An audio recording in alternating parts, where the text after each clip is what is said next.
Hi guys, and welcome to day 113 of our 365 Days of Courage, where we always try to encourage one another every day for a year. We look for verses in the Bible that assure us not to be afraid, to fear nothing, and to take courage. Our verse for today is taken from the book of the prophet Jeremiah, chapter 46, verse 28. At sabi dun ay, "Do not be afraid, Jacob my servant, for I am with you." Alright. Now, paulit-ulit tayong ina-assure ng Panginoon na lagi natin siyang kasama. He assures us of His everlasting presence in our lives. We may not see it, we may not feel it, but He's there. So why can't we see Him? Why can't we even feel Him? Because sometimes we are so focused on our problems that we fail to recognize God's presence in our lives. And sometimes we shut off all possible connection with Him kasi minsan napupunta din tayo doon sa point na question natin pati siya, pati yung presensya niya. And so we box ourselves inside our problems, not letting God pass through and reach us. That's why hindi natin nararamdaman yung presensya niya sa ating mga buhay. Now, just like our gospel for today, taken from the Gospel of John, chapter 1, verses 45 to 51. When Philip told Nathanael that he has found the Messiah and that he hails from Nazareth, Nathanael exclaimed, "Can anyone good come out from Nazareth?" And that's when Jesus said, "Here is a true Israelite." And of course, Nathanael asked Jesus, "Kilala mo ako? Paano? How do you know me?" And then Jesus pointed out that before they met, he saw Nathanael under the fig tree. During Jesus' time, the fig tree was a place where people gathered together to pray. To pray for what? For the coming of the Messiah. And so Nathanael must have been praying under the fig tree that the Messiah will come. And he was so frustrated because the promised Savior has not yet arrived.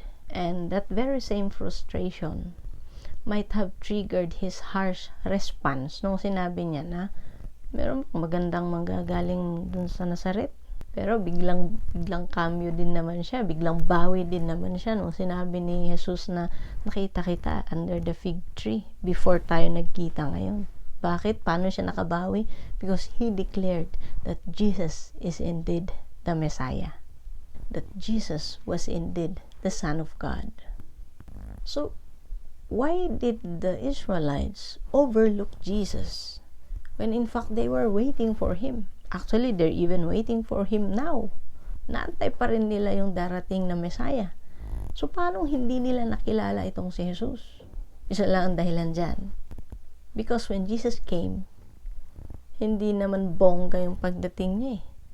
He came through the ordinary. And so, of course, minsan sa atin, pag nakita natin na ordinaryong pangyayari, pag nakita natin na ordinaryong bagay, parang walang halaga.